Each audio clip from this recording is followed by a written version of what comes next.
तर आपण बोंबील बटाट्याचं आता सुकं बनवायला घेऊया.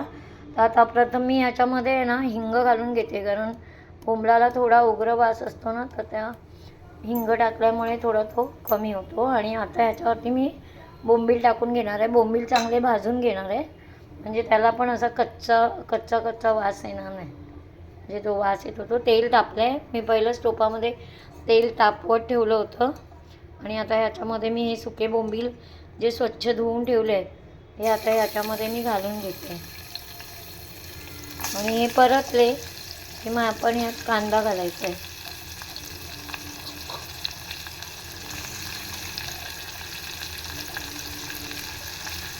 हे स्लो गॅसवरच परतवायचे. आता गॅस मोठा नाही करायचा. पहिले बोंबील परतवून घेतले ना की खायला पण छान लागतात.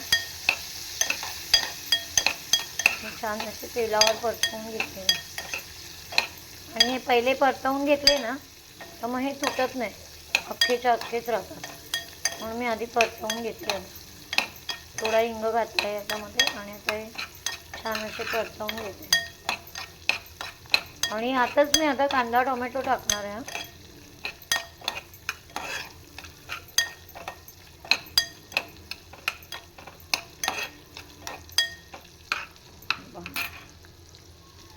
छान परतवून घेते.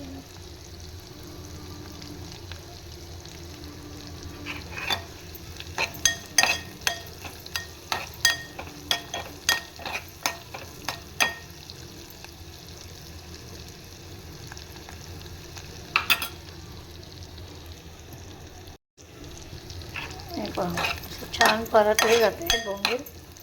आता हे परतून झाले की याच्यामध्ये आपण कांदा टाकायचा.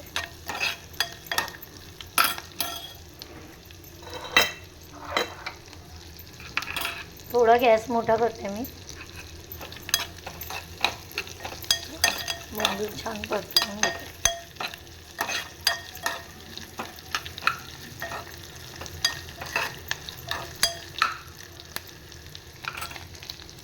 आता यात मी 2 कांदे घेतले आहेत. 2 कांदे आणि 2 टोमॅटो.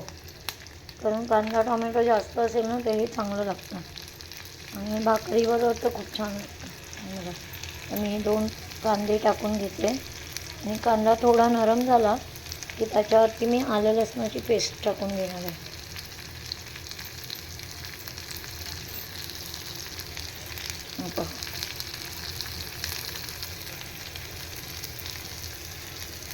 गॅस मीडियम आहे माझा.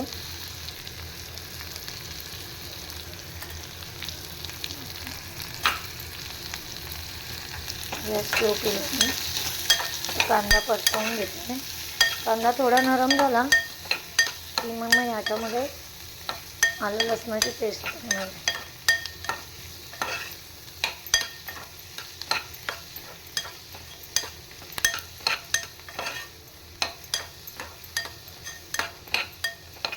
मस्त सुगंध सुटला बोंबलाचा छान असं.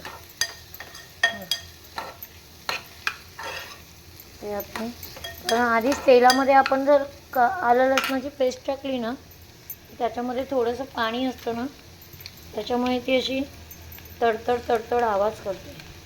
हे आलं लसणाची पेस्ट टाकणार आहे.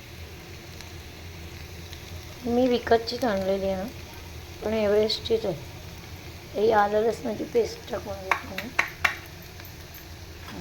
ते पण ढवळून घेणं छान मस्त पाहिजे.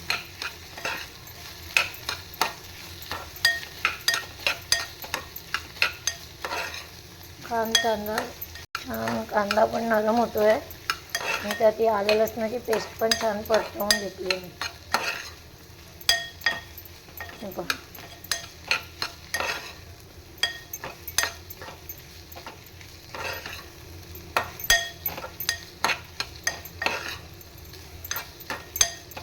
जास्त कांदा असा लालसर नाही करायचा, नरम करायचा फक्त.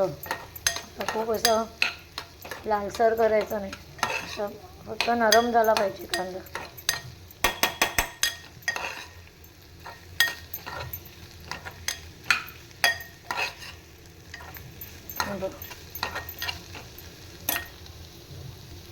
यात आपण टाकून घेणार. तर कांदा नरम झाला आहे. आता आता यात आपण टाकणार आहे टोमॅटो. हे बघ, हे पण टोमॅटो 2 आहेत आणि 10 छोटे छोटे तुकडे मी बोंबलाचे घेतले होते. म्हणजे छोटे छोटे 10 छोटे बोंबील होते, त्याचे हे तुकडे करून घेतले. आता मी याच्यावरती मीठ टाकून देणार आहे, म्हणजे आपला टोमॅटो लवकर शिजला जाईल. त्याच्यासाठी आता मी त्यावर मीठ टाकून घेणार आहे. तर मी हे मीठ टोटली आपल्या भाजीच्या हिशोबात टाकणार आहे. टोमॅटो शिजण्यापुरतं नाही, जेवढं भाजीला आपल्याला लागेल ना बोंबलाच्या, त्या सगळ्या भाजीला मिळून मी आता मीठ टाकून घेणार आहे. म्हणजे परत परत मला मीठ टाकायची गरज नाही.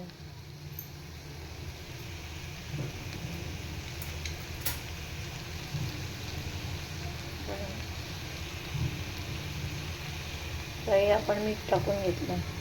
बस आता थोडंसं टाकते. लागलं तर आपण टाकू शकतो, पण खारट झालं तर मग चांगलं नाही लागणार. मीठ टाकून मी छान असं कांदा टोमॅटो बोंबील छान परतवून घेतो.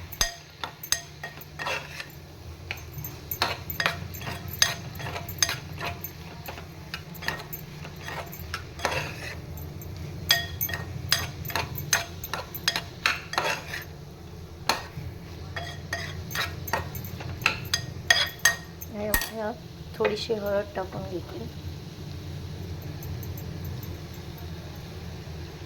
हळद टाकून घेते. पण छान अशी तेलात परतवून घ्यायची आपल्याला हळद. हे बोंबलाचं आहे ना सुकं, भातावर पण खूप छान लागतं. एकदा असं बनवून बघा तुम्ही. तर आपण हे तेलावर बोंबील परतले आहेत ना, त्याच्यामुळे यात पाणी टाकलं तरी पण ते बोंबील असे तुटणार नाही, अख्खेच्या अख्खेच राहणार.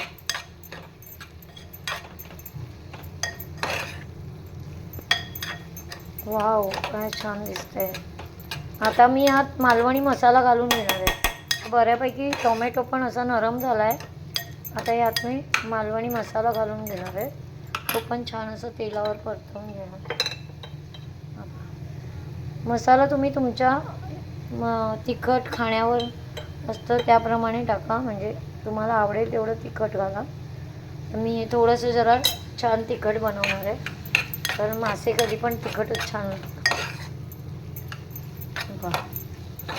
सुरेख रंग आला आहे मालवणी मसाला.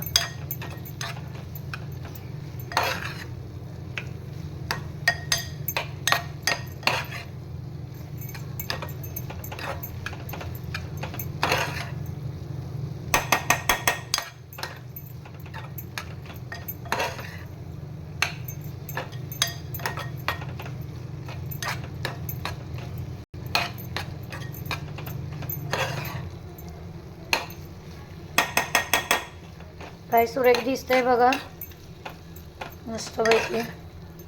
छान तेल सुटेपर्यंत मसाला परतवून घ्यायचा मस्तपैकी. बघा तुम्हाला दिसेल.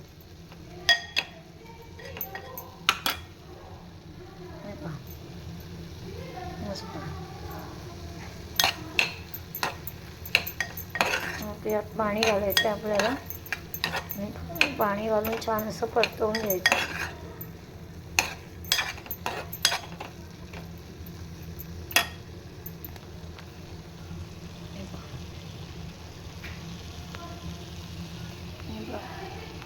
आता आपण यात पाणी घालून घेऊया.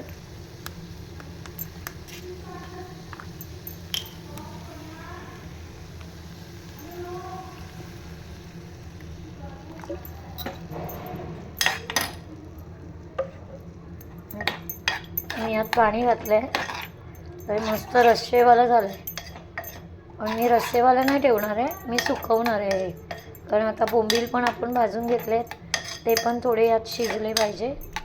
आणि सगळं कांदा टोमॅटो असं छान असं ग्रेव्ही टाईप झालं पाहिजे. कारण यातमध्ये खोबरं बिबरं काय घालणार नाही मी, फक्त कांदा टोमॅटोवरच ही ग्रेव्ही बनवणार आहे.